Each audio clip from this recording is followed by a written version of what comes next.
पंढरपूर पासून अवघ्या 15 मिनिटांच्या अंतरावर पंढरपूर करकंब रस्त्यावर धोत्रेज ग्रँड प्रायव्हेट लिमिटेड घेऊन आले आहेत पंचतारांकित सुविधांनी युक्त हॉटेल ग्रँड। तसेच पुण्या मुंबईच्या धर्तीवर सर्व सुविधांनी युक्त hotel Shriyash restaurant, veg non veg permit room bar, प्रशिक्षित कुक व होस्टिंग सेवा हॉटेल ग्रँड मध्ये उपलब्ध आहेत। 50 एसी रूम्स, 3500 स्क्वेअर फुटाचा सुसज्ज बकवेट हॉल, भव्य एसी सूट्स, टेरेस गार्डन, भव्य लॉन आणि चेंजिंग रूम सहित स्विमिंग टँक, प्रशस्त पार्किंगची सुविधा। पंढरपूर नजीक असलेल्या हॉटेल ग्रँड या सुसज्ज आणि पंचतारांकित सुविधांनी युक्त hotel grand, hotel Shriyas restaurant, veg non veg permit room बार, पंढरपूर करकंब रोड। संपर्क 02186 24 22 45। ताज्या घडामोडी पाहण्यासाठी आमच्या YouTube चॅनलवरील PVR म्हणजेच पंढरी वार्ता या न्यूजला सबस्क्राइब करा आणि शेजारील बेल आयकॉनवर क्लिक करा।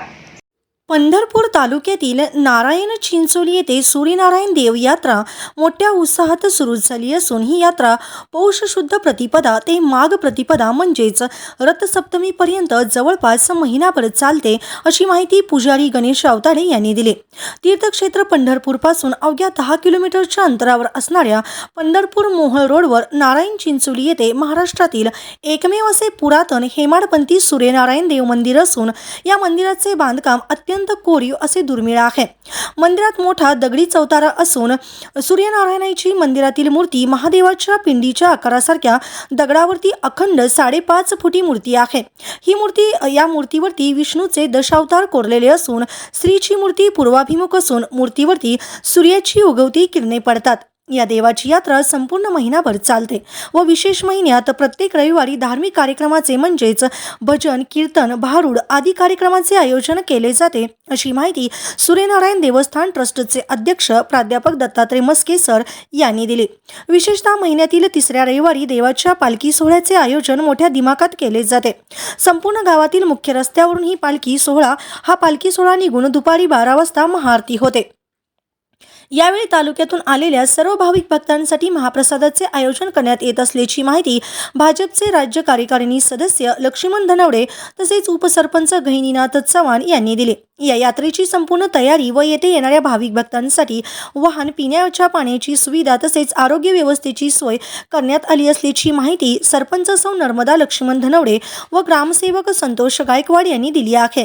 ही यात्रा सुव्यवस्थित पार पाडण्यासाठी येथील तरुण वर्ग, विविध संस्थेचे पदाधिकारी, ट्रस्ट संचालक मंडळ तसेच ग्रामप्रशासक सदस्य, ग्रामस्थ मोठ्या संख्येने भाग घेऊन यात्रा पार पडतात।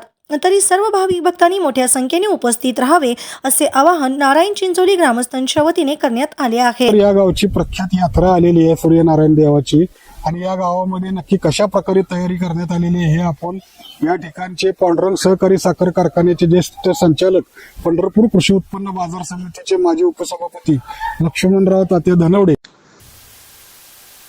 पंढरपूर तालुक्यातील, सोलापूर जिल्ह्यातील नव्हे तर अख्ख्या महाराष्ट्रातील एकमेव सूर्यनारायण मंदिर असलेलं तीर्थक्षेत्र नारायण चिंचोली हे गाव आहे। पौष महिन्यामध्ये या ठिकाणी महाराष्ट्रातून, महाराष्ट्राच्या बाहेरून, परराज्यातून सूर्यनारायणाच्या दर्शनासाठी भाविकांची, महिलांची, लहान थोरांची गर्दी असते। अतिशय मोठ्या भक्तिभावानं ही 3ऱ्या रविवारी सूर्यनारायणाचा पालखी महोत्सव या ठिकाणी मोठ्या प्रमाणामध्ये साजरा केला जातो। त्याची तयारी एक गेली महिनाभर, ज्याप्रमाणे सिद्धरामेश्वराचा उत्सव असतो, पांडुरंगाचा उत्सव असतो आषाढीचा, त्याप्रमाणे आमच्या गावामध्ये घरोघरी रांगोळीपासून साडा असेल, काकड आरती असेल, पहाटेच्या 4 वाजल्यापासून एक महिनाभर वेगवेगळ्या पद्धतीनं भक्तिभावानं अतिशय सुंदर अशा वातावरणामध्ये हा भक्तिमय सोहळा साजरा केला जातो। सूर्यनारायणाचा पालखी महोत्सव या ठिकाणी मोठ्या प्रमाणात साजरा होतोय। मी महाराष्ट्रातील, सोलापूर जिल्ह्यातील, पंढरपूर तालुक्यातील तमाम भाविकांना एक आव्हान करतोय की महाराष्ट्रातील एकमेव असणारं सूर्यनारायणाचं मंदिर या ठिकाणी आहे, आपणा सर्वांना परिचित आहे आणि जागृत असणारं हे देवस्थान, ह्याचा होणारा सोहळा आपल्या डोळ्यांनी, नयनरम्य डोळ्यांनी पाहण्यासाठी या ठिकाणी आपण यावं। त्यासाठी नारायण चिंचोली ग्रामपंचायतीच्या वतीनं पाणी असेल, स्वच्छता असेल, स्वच्छतागृह असेल, भक्त निवास असतील, भोजनाची व्यवस्था असेल आणि भजन, भारूड, कीर्तन अशा वेगवेगळ्या रूपानं ही यात्रा भक्तिमय वातावरणात साजरी करण्यासाठी आम्ही सर्व गावातील मंडळी असेल, देवस्थान ट्रस्ट असेल, सोसायटी असेल, किंवा विविध संस्थांचे पदाधिकारी असतील, तरुण सहकारी असतील, प्रत्येकानं आपल्या आपल्या परीनं तुम्ही ज्याप्रमाणे आता म्हणलात की गावामध्ये देवाच्या बाबतीमध्ये कुठल्याही प्रकारचं राजकारण गततट न आणता ज्या ठिकाणी देवाच्या परिसरामध्ये सर्वजण पाऊल टाकतात त्या ठिकाणी भक्तिमय वातावरण साजरं करत असताना कुठल्याही गततटाचा विचार न करता फक्त देव एके देव म्हणून सर्वजण आम्ही उत्सव साजरा करतो आणि अतिशय वेगळ्या प्रकारचा आनंद आम्हा सर्वांना मिळतो.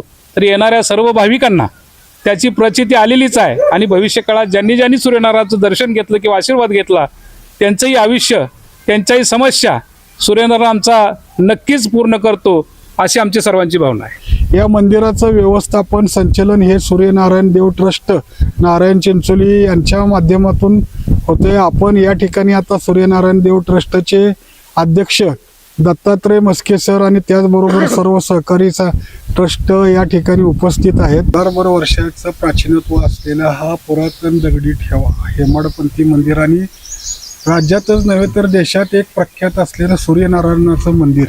महाराष्ट्रामध्ये तर असं प्राचीन सूर्यनारायणाचं मंदिर कुठंच नसल्याचं म्हटलं जाते. प्राचीनत्वाबद्दल आणि आपल्या व्यवस्थापनाबद्दल काय सांगाल? सूर्यनारायणाच्या पदस्पर्शानं पावन झालेलं हे नारायण चिंचोली गाव आणि छत्रपती शिवाजी महाराज यांचा ऐतिहासिक वारसा लाभलेलं हे गाव आहे. आणि या गावामध्ये पौष महिन्याच्या यात्रेला सुरुवात झालेली आहे. सर्वप्रथम मी महाराष्ट्रातून येणाऱ्या भाविकांचं या मंदिर समिती ट्रस्ट आणि ग्रामस्थाच्या वतीनं सर्वप्रथम स्वागत करतो आणि तेव्हा सर्व भाविकांना मी सर्वप्रथम आग्रहाचं निमंत्रण या ट्रस्टच्या माध्यमातून आणि ग्रामस्थाच्या माध्यमातून मी सर्व भाविकांना या ठिकाणी देतो. आता मंदिराच्या बाबतीमध्ये जर बोलायचं झालं तर ऐतिहासिक वारसा लाभलेलं हे मंदिर आहे आणि हेमाडपंथी अशा प्रकारचं हे मंदिर आहे. अगदी 400 ते 500 वर्षाचा इतिहास या मंदिराला आहे.